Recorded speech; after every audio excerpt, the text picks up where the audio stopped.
கோபிகா ஜீவனஸ்மரணம் கோவிந்தா கோவிந்தா.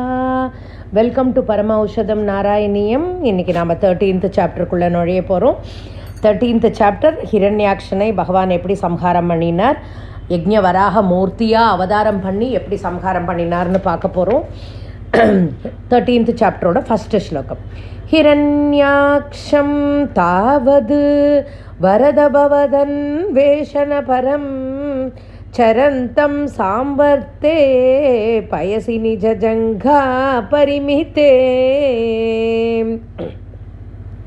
பவத் பக்தோ கத்வா கபடபடுதி நாரத முனிஹி சனைருச்சே நந்தன் தனுஜமபி நிந்தம் ஸ்தவ பலம்.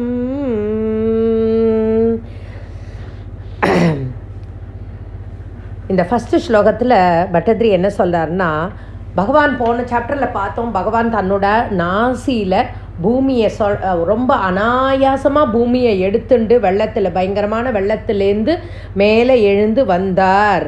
அந்த பன்றி ரூபத்தில் பகவான் அவதாரம் பண்ணி மூக்கோட நாசியோட முனையில் பூமியை வச்சுட்டு எழுந்து வந்தார் அப்படின்னு சொல்கிறார் இல்லையா பட்டத்ரி.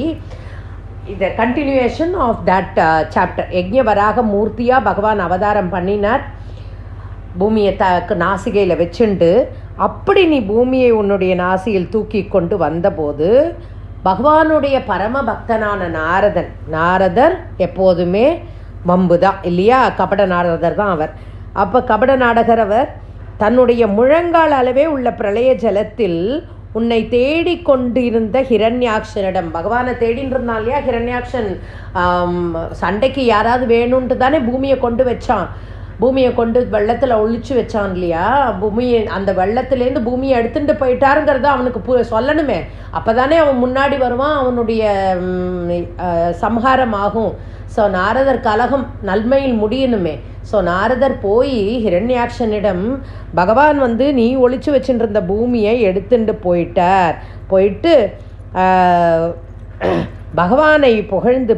பகவானை இகழ்ந்து பேசி ஹிரண்யாக்ஷனை புகழ்ந்து பேசினாராம் நாரதர். அதை தான் அந்த ஃபஸ்ட்டு ஸ்லோகத்தில் பவத் பக்தோ கத்வா கபடுபடுதீர் நாரத முனிஹி, கபடுபடுதீர் நாரத முனிகின்னு சொல்லிட்டார் பட்டத்ரி.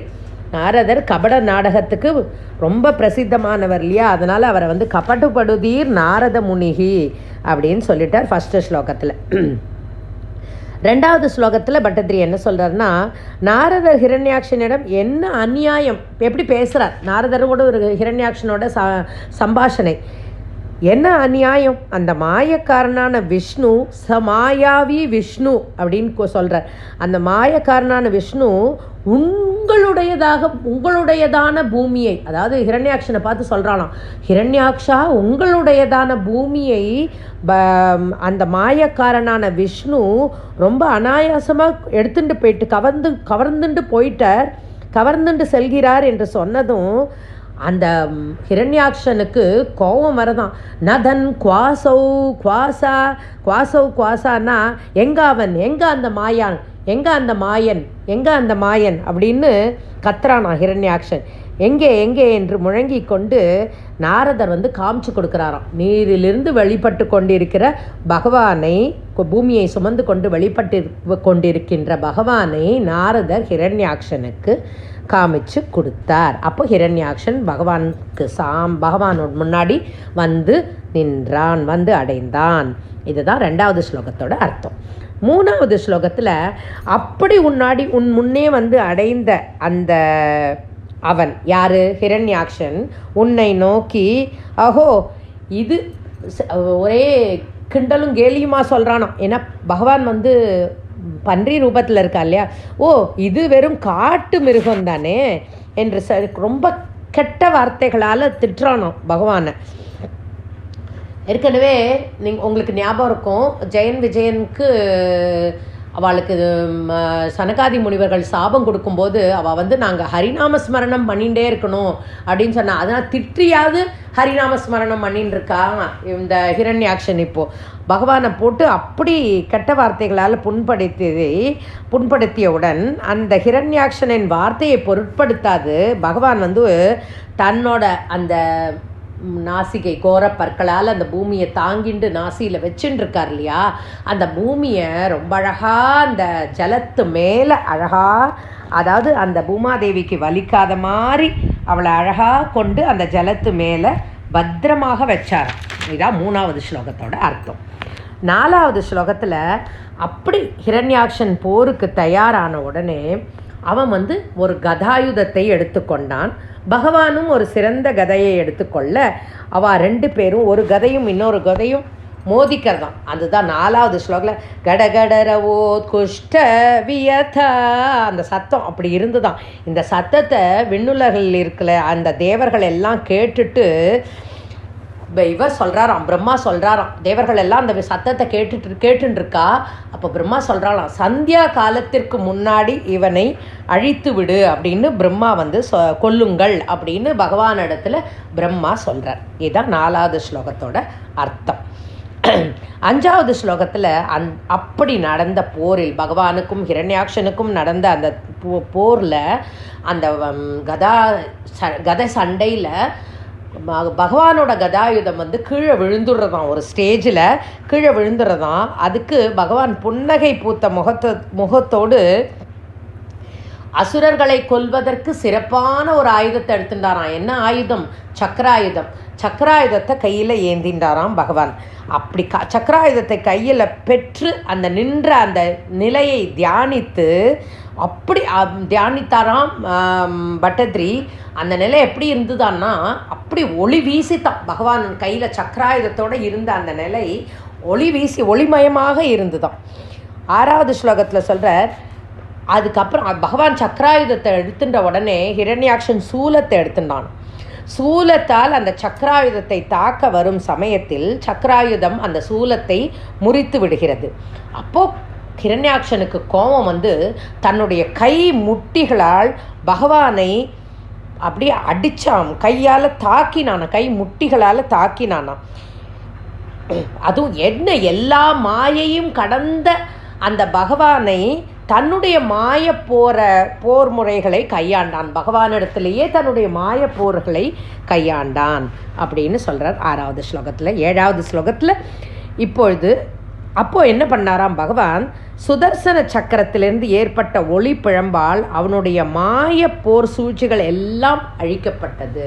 பகவானோட சுதர்சன சக்கரத்திலேருந்து ஒரு ஒளி வந்தது. அந்த ஒளியினால் அவனோட போர் சூழ்ச்சிகள் எல்லாம் அழிக்கப்பட்டதும் அவன் என்ன பண்ணான், கோபம் கொண்டு முட்டியால் பகவானை தாக்க வரும்போது பகவான் தன்னுடைய திருவடி கட்டை விரல், காலில் இருந்த கட்டை விரலால் ஓங்கி அவனோட காதுக்கு பின்னாடி, காதோட அடிப்புறத்தில் ஓங்கி அடித்தார் பகவான். ஏன்னா பகவானுக்கு தெரிஞ்சிருக்கு அவனோட உயிர் வந்து காதுக்கு பின்னாடி இருந்திருக்குன்னு. அப்படி இதுதான் 7வது ஸ்லோகம். 8வது ஸ்லோகத்தில் அப்படி அடிப்பட்ட அவன் வாயிலேந்து ரத்தம் பெருக தேவர்கள் ரிஷிகள் எல்லாம் கொண்டாடி நல்ல மகிழும் வண்ணம் மரணம் அடைந்தான். ஹிரண்யாக்ஷ வதம் ஆயாச்சு. சர்வத்திர கோவிந்த நாம சங்கீர்த்தனம் கோவிந்தா கோவிந்தா. அப்படி மகிழ்ந்த தேவர்கள் பகவானை தன்னுடைய அப்படிப்பட்ட அந்த யஜ்ஞ வராக மூர்த்தியின் வடிவை பார்த்து அவர்கள் எல்லாம் நிறைய பாடல்கள் பாடி பகவானை துதித்தனர். ஸ்லோகா 9. பக்தர்களுக்கு கேட்ட வரத்தை அளிப்பவனே. பட்டத்ரி சொல்கிறார், பக்தர்களுக்கெல்லாம் கேட்ட வரத்தெல்லாம் கொடுக்குறியே பகவானே, மகாவிஷ்ணுவே, குருவாயூரப்பா, பரம்பொருளே என்று கூறி பகவான் அப்படி வர்ணிக்கிறார். பகவானை உன்னுடைய தோல், உன்னுடைய ஸ்கின். இப்போ பகவானை பட்டத்ரி வர்ணிக்கிறார். எப்படி வர்ணிக்கிறார்னா, உன்னுடைய தோல் தான் வேதங்கள், உன்னுடைய ஸ்கின், பகவானோட ஸ்கின் தான் வேதங்கள். பகவானுடைய ரோமங்கள் இருக்கு இல்லையா, உடல் ரோமங்கள் எல்லாம் இருக்கே, அது வந்து தர்பை புல்லா. என்ன தர்பை புல், நல்லா ஞாபகம் வச்சுக்கோங்க. இது வந்து ஒரு ஹோமத்துக்கு வேண்டிய இதெல்லாம் பகவானோட எந்தெந்த அங்கங்களில் இருக்குன்றத சொல்கிறோம். இதை நல்லா ஞாபகம் வச்சுக்கோங்க. பகவானுடைய தோல் தான் வேதங்கள், பகவானுடைய கை காலில் இருக்கிற ரோமங்கள் இதெல்லாம் வந்து தர்பை புல். தர்பைன்னா எல்லாருக்கும் தெரியும்னு நினைக்கிறேன். இட்ஸ் அ கைண்ட் ஆஃப் இது அந்த நம்ம ஹோமம் பண்ணுறதுக்கெலாம் யூஸ் பண்ணுவா. It is suppose to avoid all negative energy. அதுக்காக நம்ம ஹோமம்லாம் பண்ணும்போது தர்பையை கீழே போட்டு தர்பாசனத்தில் உட்காந்துப்பான். ஸோ தர்பை புல்லு தான் வந்து பகவானுடைய ரோமங்கள் தான் தர்பை புல். அப்புறம் பகவானோட கண்களில் தான் அந்த ஹோமத்துக்கு வேண்டிய நெய் இருக்கான், ஹோமத்துக்கு வேண்டிய நெய். அப்புறம் பகவானோட திருவடி பாதத்தில் வந்து ஹோமம் செய்பவர் 4 அந்த ஹோமம் குண்டம் வந்து ஸ்கொயராக இருக்கும்ல, அதுக்கு 4 பேர் 4 இதில் உட்காந்துப்பா இல்லையா, அந்த 4 அவெல்லாம் தான் பகவானோட திருவடியா. அந்த 4 யாருன்னா ஹோதா, அத்வர்யு, உத்காதா, பிரம்மன், இந்த 4 பேர். அப்புறம் பகவானோட முகம் அதுதான் அந்த நெய் விடுற கரண்டியா. இந்த ஹோம நெய் விடுறதுக்குன்னு ஒரு கரண்டி வச்சுருப்பாள், சமஸ்ன்னு சொல்லுவாத, அது விடுறதுக்கு உண்டான கரண்டி அதான். அந்த சமஸ் வந்து பகவானோட முகம். அப்போ பகவானோட வயிற்றில் தான் ஹவிசு வைக்கும் பாத்திரம். ஹவிசுனா சாதம், அன்னம் வந்து ஹோமத்தில் இடுறதுக்கு அன்னம், அதுக்கு தான் ஹவிசு சொல்லுவாள். ஹவிசு என்றால் சமைத்த அன்னம், அது வந்து பகவானோட வயிறு. அப்புறம் பகவானோட நாக்கு இருக்கு இல்லையா, அதுதான் சோமரசம். அதான் ஒரு விதத்தில் பாயசம்னு வச்சுக்கலாம். சோமரசம் வைக்கும் பாத்திரம் அதுதான் பகவானோட நாக்கு. அப்புறம் பகவானோட செவியில் வந்து சோமரசத்தை, செவி காது இருக்கு இல்லையா, அது வந்து சோமரசத்தை அந்த பாயசத்தை அருந்தும் கிண்ணங்கள். அந்த சோமரசத்தை எதில் விட்டு குடிக்கிறோமோ அந்த கிண்ணங்கள் தான் பகவானோட காது. எவ்வளோ அழகாக பகவானோட உடம்பு, அந்த பாடி பார்ட்ஸை வச்சுட்டே அந்த ஹோமத்துக்கு வேண்டிய அத்தனை சாமான்களும் பட்டத்ரி எடுத்து சொல்லிட்டேன். 10வது ஸ்லோகத்தில் பகவான் எப்படி பட்டத்ரி முடிக்கிறார்னா, பட்டத்ரி பகவானை மதுரிப்போ அப்படின்னு கூப்பிடுறார்.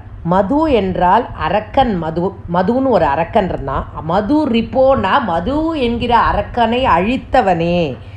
அப்படி நீ ஹிரண்யாக்ஷனை கொன்றதும் முனிவர்கள் எல்லாம் தேவர்கள் எல்லாம் பாடுறா இல்லையா பகவானை துதிச்சு, அதில் ரொம்ப மனசு மகிழ்ந்து மிக மிக மிக ஒளி பிழம்பாக அப்படியே நீ திகழ்ந்தாய். பகவான் அப்படியே பிரகாசிக்கிறாராம்.